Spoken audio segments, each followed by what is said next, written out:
It was supposed to be just another peaceful day in the park for 13-year-old Iris.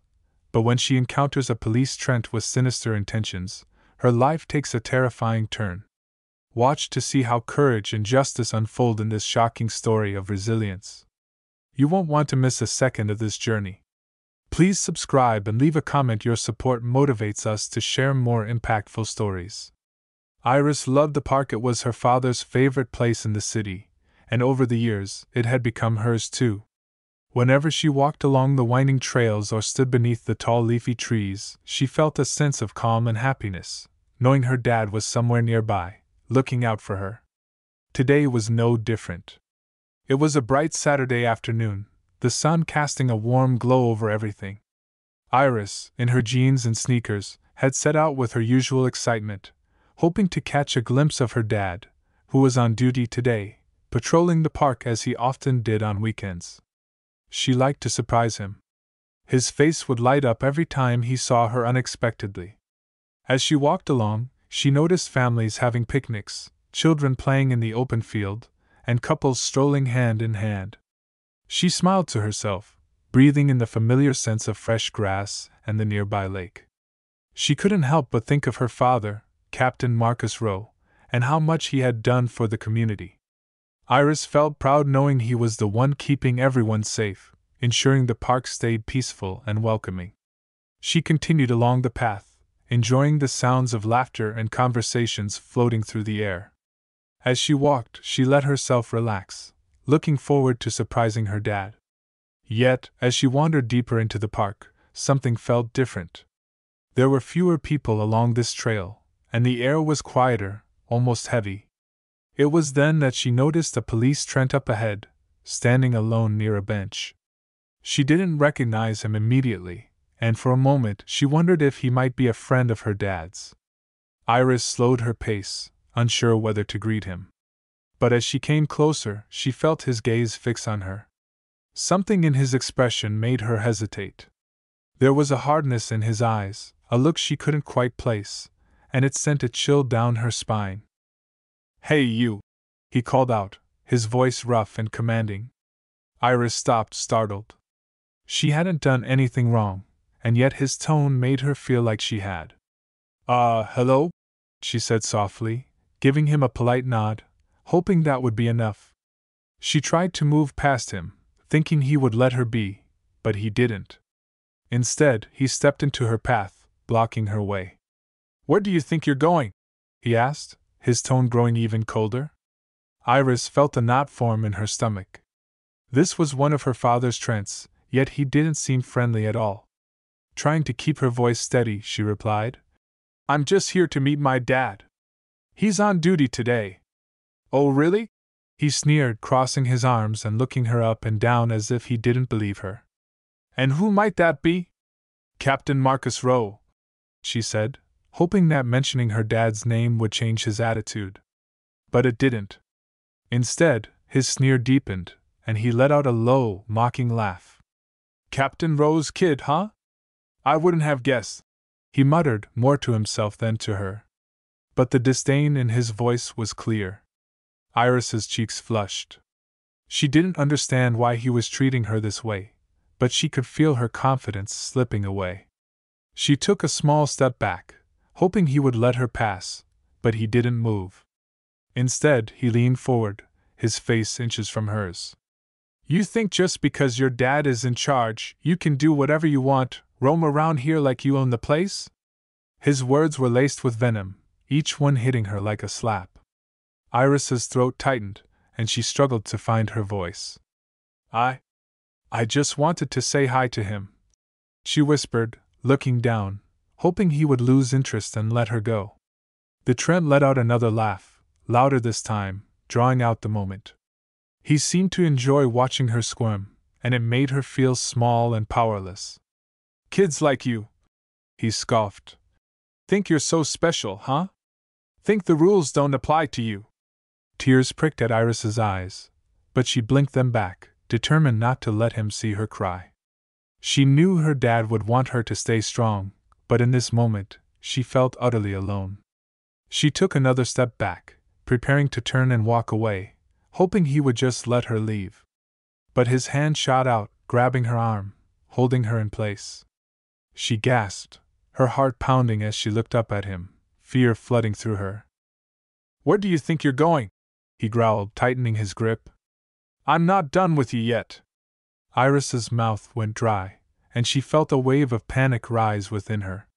She wanted to scream, to call for help, but her voice seemed to be trapped in her throat. "Let go of me," she managed to whisper, her voice trembling.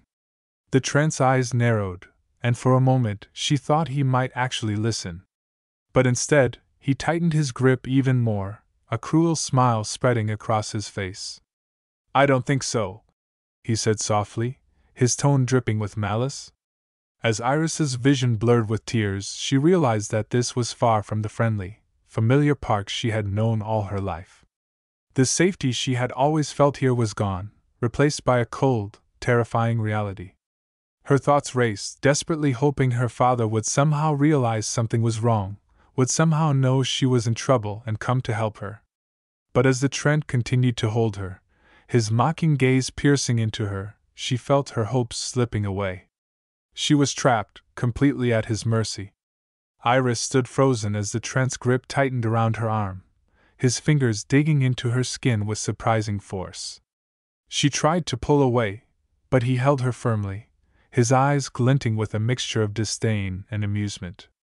It was as if he enjoyed watching her struggle, savoring her discomfort. "What's wrong, Captain's daughter?" he sneered, leaning close enough that she could smell the stale scent of coffee and something bitter on his breath. "Not used to being told what to do." "I'm not. I just wanted to see my dad," Iris stammered, her voice barely audible. She hated how weak she sounded, but her fear was paralyzing her. This wasn't how anyone should be treated, let alone a young girl simply looking for her father. The Trent let out a harsh laugh, his gaze raking over her with obvious disdain. "You really think you're special, don't you? Just because your daddy's in charge, you think you can do whatever you please?" Iris shook her head, trying to steady her voice. "No, I didn't think that. I just wanted to say hi to him. That's all." He snorted, not letting her explanation soften his harsh expression. "Kids like you think the rules don't apply, think you're above everyone else." He leaned in closer, lowering his voice to a cold, menacing whisper. "Well, newsflash, kid out here, I make the rules." His words sent a chill down her spine, and she felt her heart pounding in her chest. This man, her father's own Trent, was treating her as if she were some kind of criminal. She couldn't understand why he was acting this way, why he seemed to have such hatred in his voice. The Trent finally let go of her arm, but before she could take a breath of relief, he moved even closer, standing over her, casting a shadow that blocked out the sun. His face twisted in a smirk, and Iris felt a pang of fear so sharp that it made her take a small step back, hoping to escape his menacing presence. But he didn't stop. "Look at you," he muttered, almost to himself, shaking his head as if she were some pitiful sight. "Thinking you're better than everyone else just because you're the captain's kid. You know what? I think it's time you learn that you're not so special." Iris's heart sank. She knew there was no reasoning with him, no way to make him see her as anything other than whatever he decided she was. Her instinct told her to turn and run, but she was too scared that he might try to stop her again, that he'd grab her and this time not let go. Trying to muster any remaining courage she had, she whispered, "Please, I didn't do anything wrong." The Trent's smirk only deepened. He looked down at her with that same cold expression and said, "I don't care. I think you need a reminder of where you stand." Then, as if this moment couldn't get worse, he reached into his pocket and pulled out a can of beer, holding it up in front of her. He gave her a twisted smile, his eyes narrowing as he waved the can in front of her face. "Here," he said, pushing it toward her. "Go on, take a drink." Iris recoiled, a feeling of disgust and fear flooding her. "No," she said, trying to sound firm, though her voice shook. "I don't want to." The Trent's smile faded, replaced by a look of irritation. "Did I say you had a choice?" he snapped, shoving the can closer to her. Take it. No, Iris repeated, her voice even smaller. She tried to step back, but he was blocking her, his frame towering over her. I don't want to. Please, just let me go.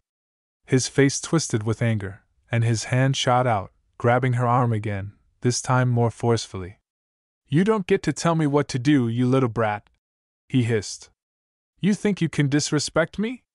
Tears sprang to Iris's eyes as she felt his grip tightening, felt the cold metal of the can being pressed against her trembling hand. She tried to resist, to pull away, but he was too strong, and he wasn't letting her go. Open your mouth, he ordered, his voice low and threatening. Go on, drink. Iris shook her head, her heart pounding, her body frozen with terror. She felt his hand press the can against her lips, felt the cold rim against her skin. She tried to twist away, but he held her firmly, forcing her to stay still. Drink, he snarled, his voice a growl. And then, without warning, he tilted the can, trying to force the liquid into her mouth. The sharp, bitter taste of the beer hit her tongue, and she choked, pulling her head back. Her tears flowed freely now, the can's metal rim digging into her skin as he pushed it against her mouth. She could feel the liquid spilling over, running down her chin as she tried to turn her face away. The whole time, he was laughing, a cruel, heartless sound that made her feel even more trapped. See? He mocked, stepping back just slightly, still holding her firmly by the arm. Not so tough now, are you? Think you can talk back to me just because you're the captain's kid? Iris's vision blurred as tears clouded her eyes. She could barely breathe, could barely think. Her mind was numbed from fear and humiliation. This was supposed to be her father's park, the place she had always felt safe. But now it felt like a nightmare. The Trent finally let go of her arm, tossing the can to the ground with a smirk. Pathetic, he muttered, watching her as if she were nothing but an annoyance, a thing to be laughed at. Iris wiped her face, trying to clear her vision, her heart aching with fear and anger. She couldn't understand why this was happening, couldn't understand why he was treating her like this. But even in her fear, a part of her felt a surge of determination, a need to find her father, to tell him everything. Yet, as she looked at the Trent's mocking face, she knew she couldn't just walk away. She was too afraid he'd stop her again, that he'd hurt her even more. All she could do was stand there, praying that somehow, this nightmare would end. The Trent laughed once more, his gaze cold and dismissive. Get lost, he sneered finally, waving a hand as if to shoo her away, like she was nothing more than a pest. And tell your dad that he doesn't own this place, no matter what he thinks. Iris stumbled backward, still wiping her face, still fighting the tears that wouldn't stop. She felt a burning humiliation, a pain so deep she couldn't find words to express it. But she knew one thing for certain: she had to find her father. She had to find him and tell him what had happened, no matter how much it hurt to relive it. With one last look at the Trent, who was now turning away as if she were nothing, she took a shaky breath and began to move. Her steps faltered, but she was determined. She needed her father more than anything. She needed him to know what had happened, to help her understand why someone who wore the same uniform as him could be so cruel. As she walked away, she could still hear the Trent's laughter echoing in her mind, a sound that filled her with a fear and sadness she knew she would never forget. Iris's steps felt heavy as she tried to make her way down the trail, her heart pounding from the encounter. She wanted to run, to put as much distance as possible between herself and that Trent, but fear had rooted her to the spot. The taste of bitter beer lingered in her mouth, and her arm ached where he'd gripped it so tightly. Her face was still damp with tears, and she could barely see through her blurred vision. Just as she was beginning to steady her breathing, she heard footsteps behind her, quick and deliberate. She froze, her body tensing as dread washed over her. She didn't have to turn around to know who it was. A moment later, she felt his presence again, towering over her, his shadow blocking out the warm sunlight. "Did I say you could leave?" he sneered, his voice dripping with contempt. Iris swallowed hard, fear clutching her throat as she tried to keep herself from trembling. I thought you told me to go," she managed to whisper, her voice barely audible. The Trent laughed, a harsh, mocking sound that sent a fresh wave of panic through her. "Oh, I did, but you really think you can just walk away after that?" He stepped closer, his face twisted with a cruel smile. "You're not going anywhere until I'm finished with you." Iris's heart raced, a knot forming in her stomach. She took a shaky step back, but he quickly closed the gap, moving toward her with a look of sick satisfaction in his eyes. She could see it now. He enjoyed making her feel small, helpless, trapped. "I already told you," she said, her voice shaking. "I just wanted to see my dad." He rolled his eyes and snorted. "You think I care about that? You think you're better than me, don't you?" His hand shot out, gripping her shoulder. She winced, feeling his fingers dig into her skin. "Just another spoiled brat who thinks she's untouchable."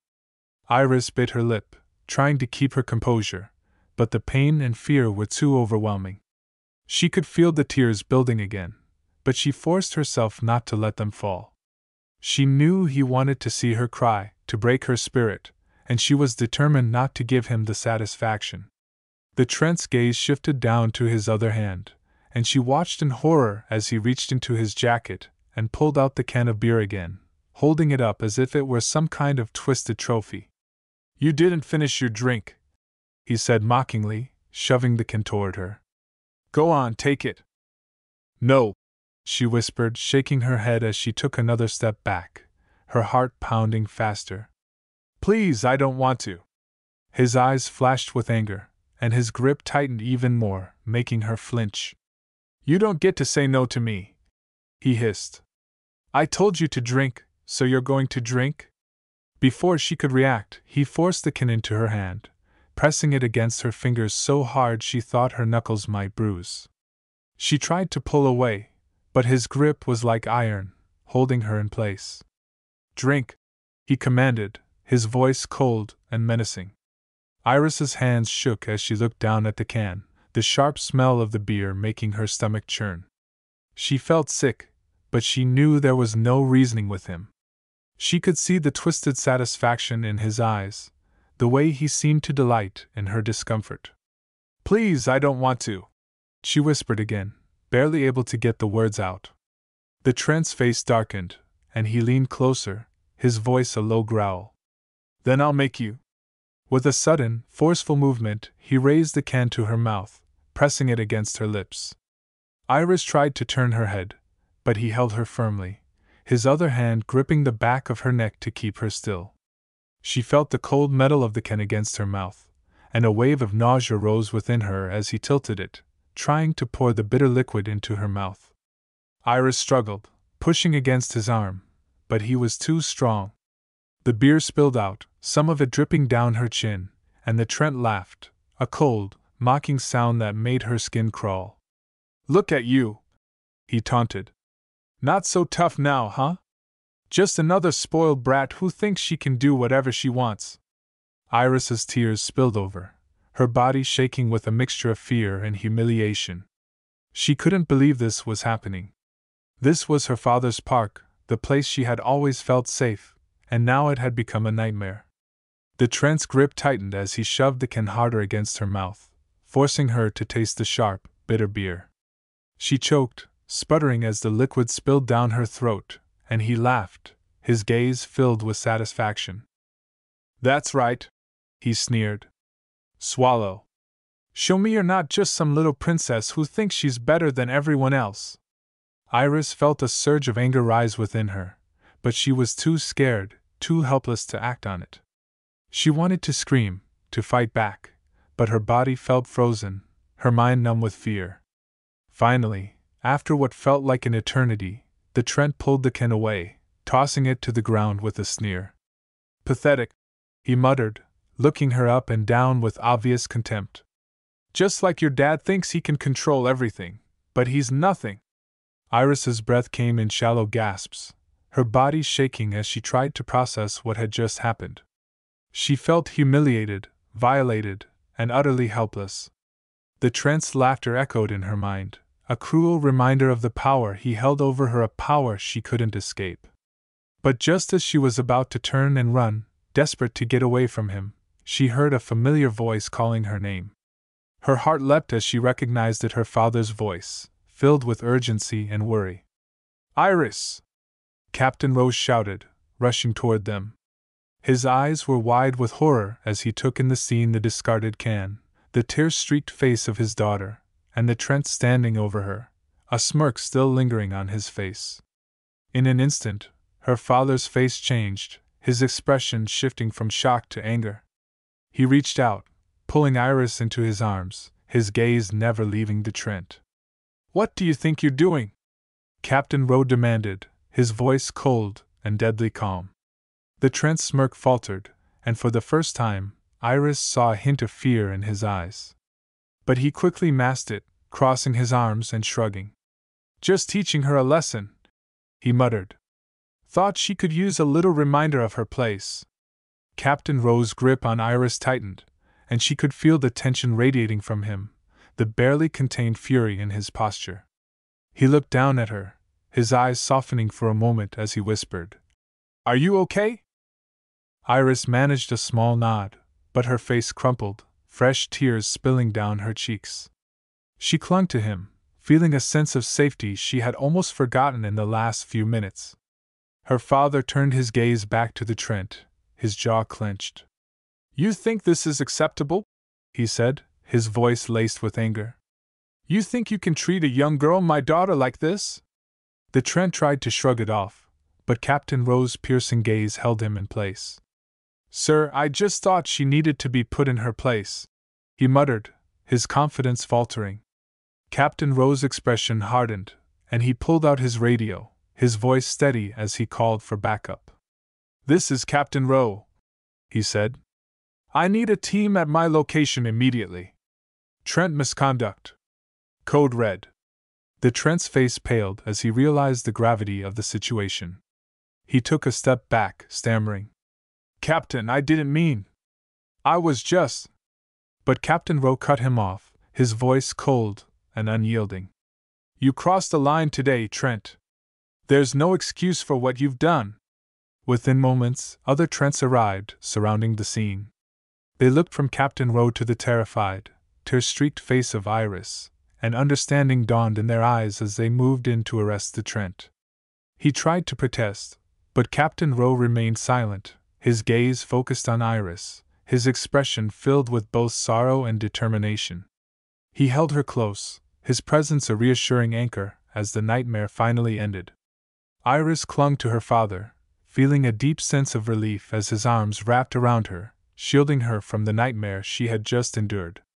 His grip was firm, protective, and for the first time since the encounter began, she felt safe. Captain Marcus Rowe held her close, one hand gently stroking her hair as he whispered words of comfort that, though quiet, filled her with the calm she desperately needed. Her father pulled back slightly, his eyes filled with concern as he looked her over. "Are you hurt, honey?" he asked, his voice soft but laced with an urgency she'd never heard before. His hand cupped her cheek, his gaze scanning her face as he waited for her answer. Iris shook her head, though the bruises on her arm throbbed and the taste of bitter beer still lingered on her tongue. "I'm okay," she whispered, trying to reassure him, though the tremor in her voice betrayed her fear. "But he wouldn't let me go. He tried to make me drink." The words caught in her throat, but her father's expression hardened. His eyes flashed with anger, and he glanced over his shoulder at the Trent, who now stood a few feet away, his face pale and his confident smirk replaced by a look of uncertainty. Captain Rowe's voice dropped to a low, dangerous tone as he spoke. "You forced my daughter to drink? You think that's acceptable behavior for someone who wears this badge?" His gaze was steely, his usual calm replaced with a fury that was barely contained. The Trent shifted uncomfortably, his bravado faltering as he tried to defend himself.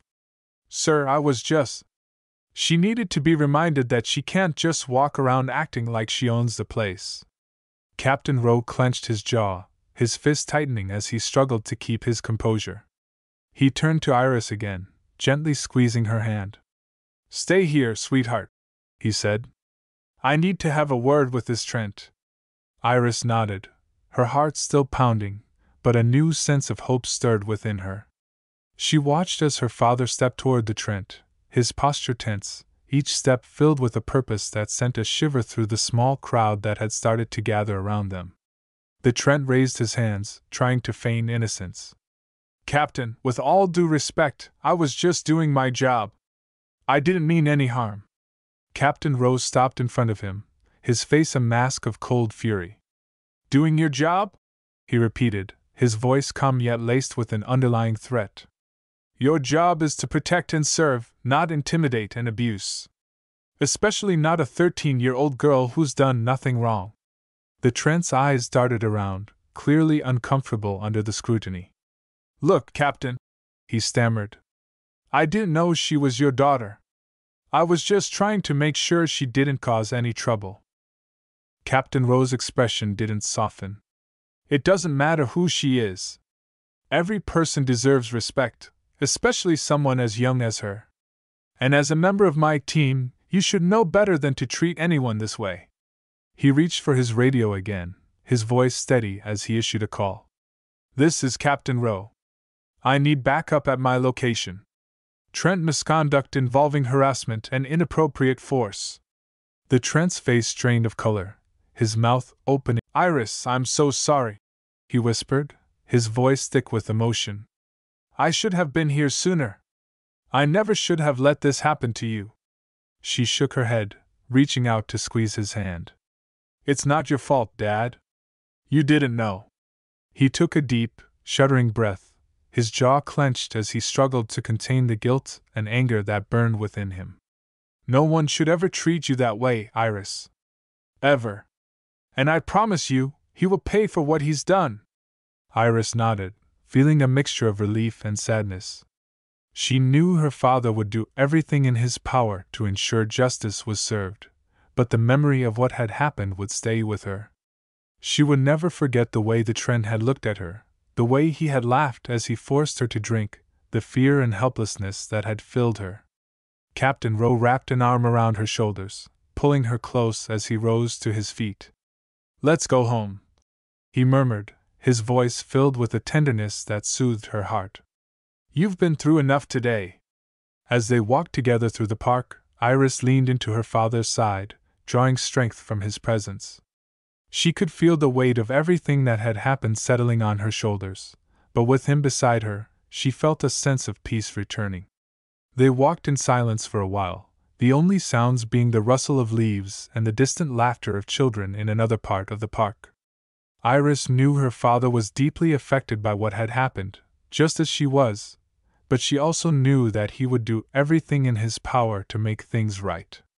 When they finally reached the car, Captain Rowe opened the door for her, helping her inside before getting in himself. As he started the engine, he looked over at her, his gaze filled with a mixture of sadness and determination. "We'll get through this, Iris," he promised softly. "I'll make sure of it." Iris nodded, offering him a small, grateful smile.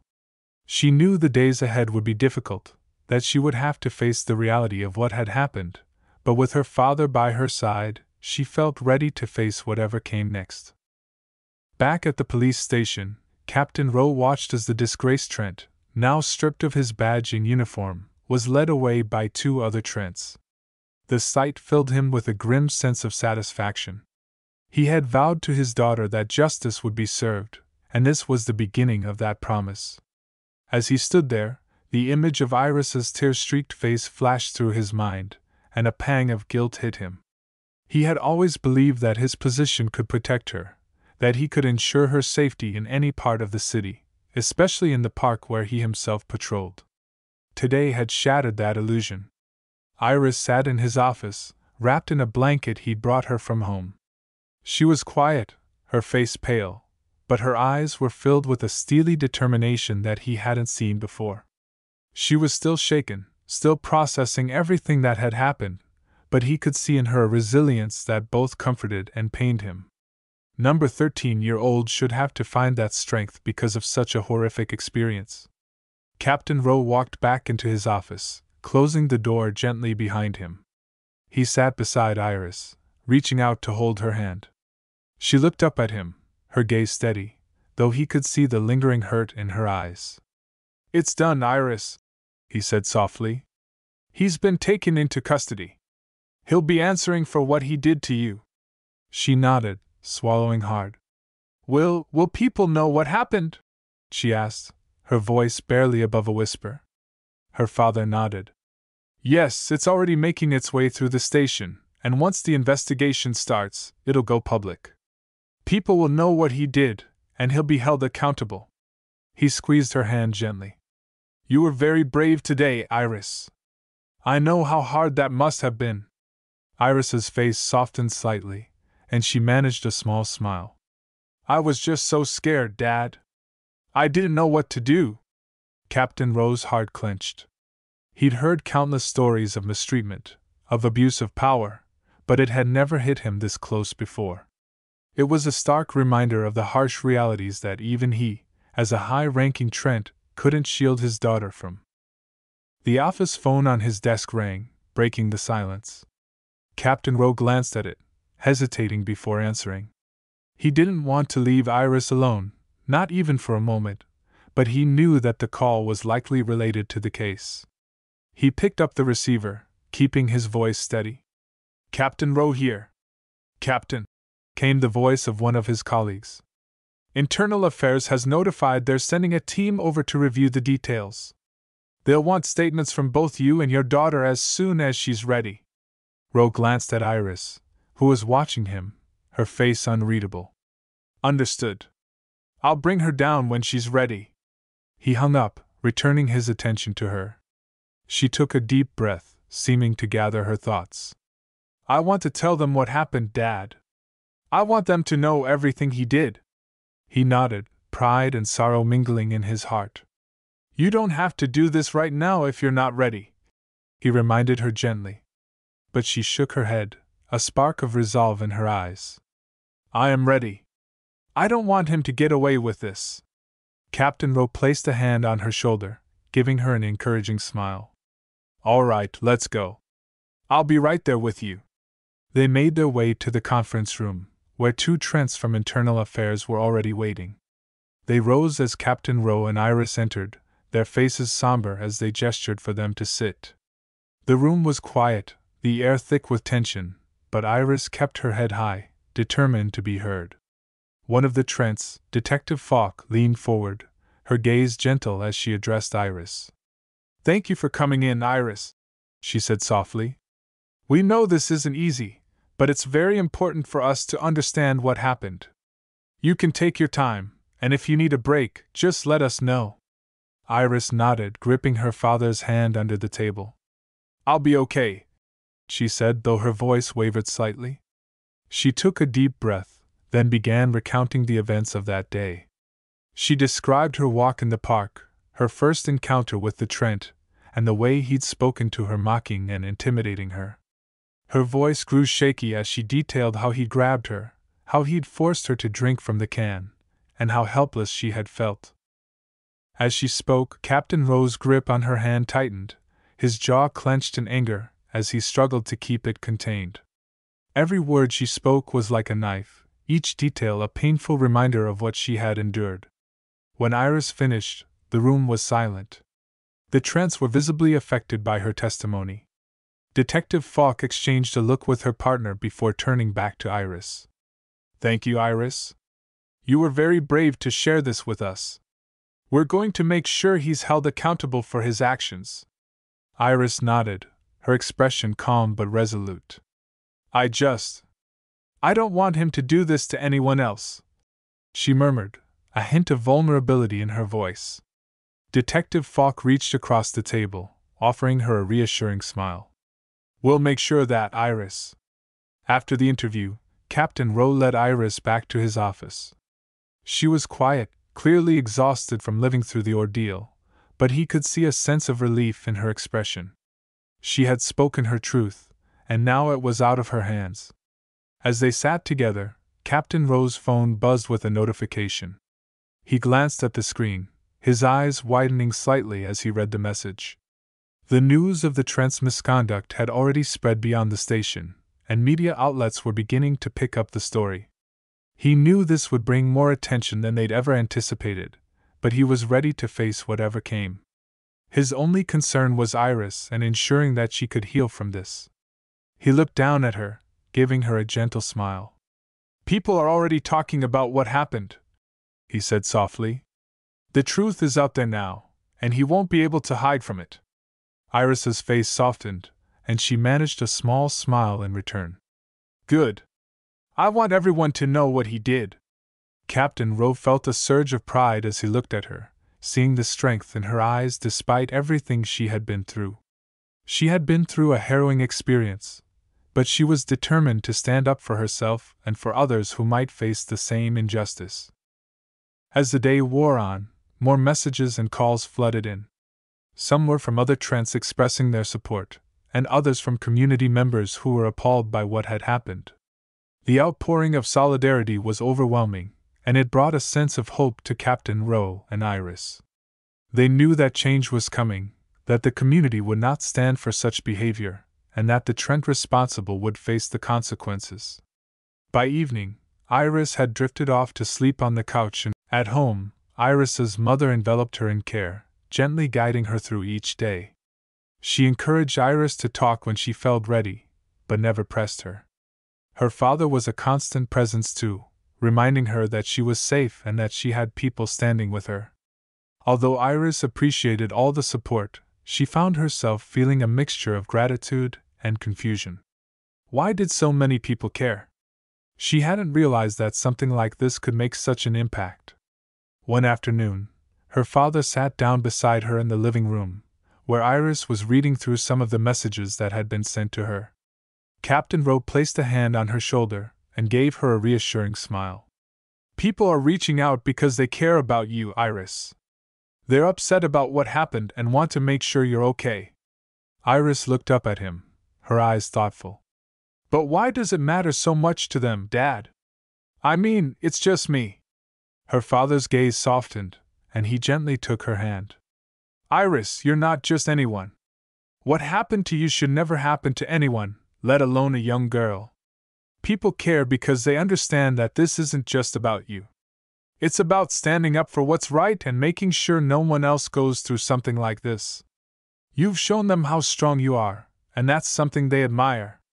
Iris absorbed his words, her mind slowly processing the significance of everything. She hadn't realized how her story could resonate with others or how her strength could inspire change. Over the next few days, Iris began to see just how far-reaching the support had become. Flowers and letters arrived at their door from neighbors and local organizations. Friends from school called to check on her, their voices filled with concern, and teachers sent messages offering their own words of encouragement. One evening, her father brought her a letter from a family who had gone through a similar experience.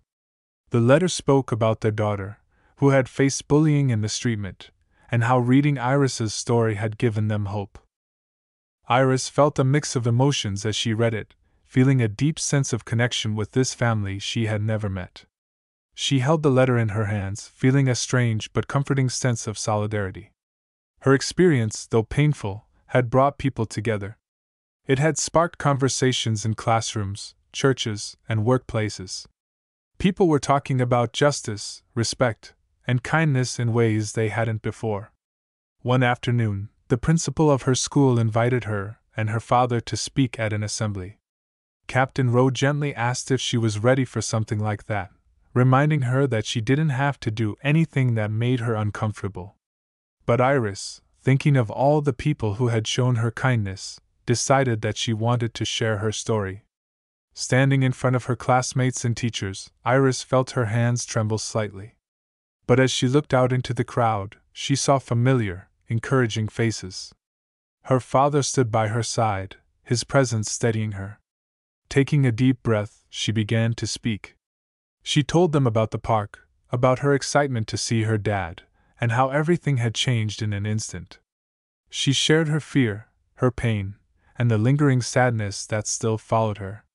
But she also talked about the support that had helped her through it. I didn't think anyone would care, she admitted, her voice steady yet soft. I thought I was just one person, that what happened didn't matter. But then all of you showed me that I'm not alone, and because of that, I feel stronger. So thank you. When she finished, there was a moment of silence, then applause filled the room. Her classmates, her teachers, even her principal, stood up, clapping for her. She felt warmth fill her chest, a kind of the comfort she hadn't felt since that day in the park began to settle within her. Her story had reached people and made a difference, and for the first time, she felt a sense of peace.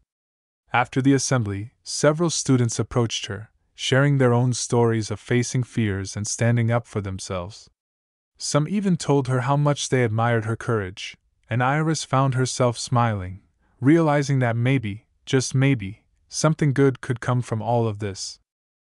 Back at home, Captain Rowe and Iris' mother listened as she recounted the day's events, their pride evident in their expressions.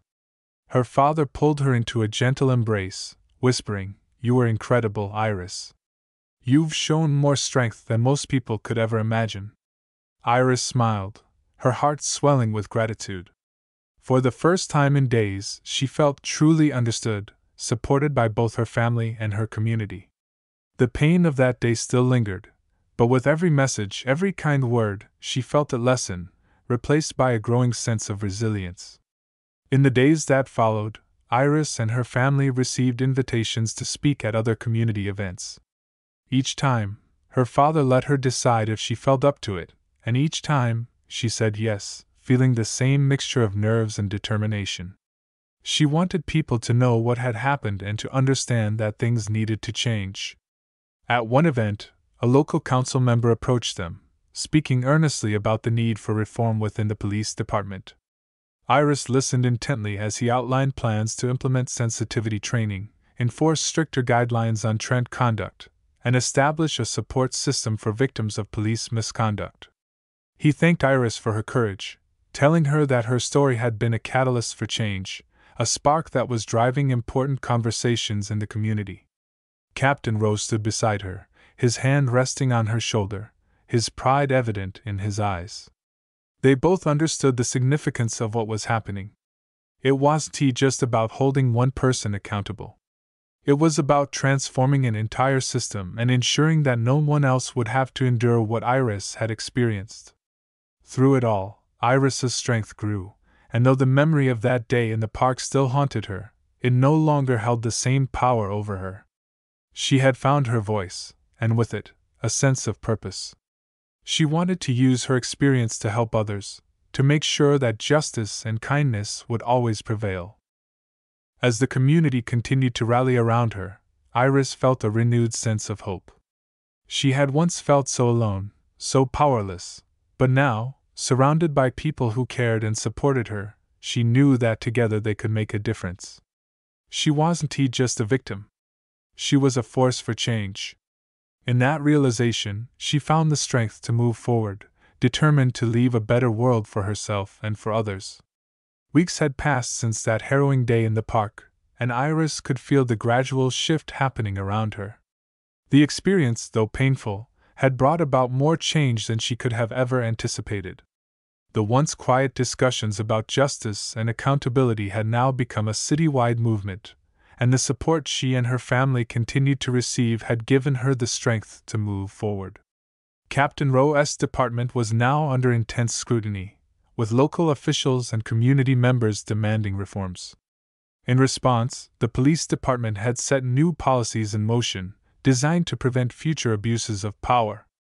Sensitivity training sessions were implemented, and stricter guidelines for Trent conduct were being enforced. It was a step in the right direction, and while there was still much work to be done, Iris took comfort in knowing that her experience had sparked real change. One afternoon, her father called her into the living room, where he sat surrounded by stacks of paperwork and folders. His expression was serious, yet there was a spark of hope in his eyes. He gestured for her to sit beside him, and as she did, he handed her a document with the city's official seal at the top. "They're launching a new community advisory board," he explained. It's made up of local citizens, activists, and representatives from the police department. They'll be working together to review cases, offer advice on policy changes, and ensure accountability. Iris's eyes widened as she read through the document. Does this mean, will they actually listen to what people have to say? Her father nodded, a small smile breaking through his serious demeanor. Yes, Iris. This board is designed to be a voice for the community, and they want you to be one of its members. Iris's heart skipped a beat. She looked up at him, both honored and a bit overwhelmed by the idea. Me? But I'm just a kid. Captain Rowe placed a reassuring hand on her shoulder. You're more than that, Iris. You're someone who went through something incredibly difficult, and instead of letting it define you, you've used your voice to make a difference. People look up to you, and they trust you. This is a chance to help even more people, to make sure what happened to you doesn't happen to anyone else. The pride in his eyes gave her the confidence she needed, and with a determined nod, she agreed. Okay, I'll do it. Her decision was met with enthusiastic support from the community. At the first meeting of the advisory board, Iris sat alongside activists, council members, and even her father, who had been invited as a liaison between the department and the community.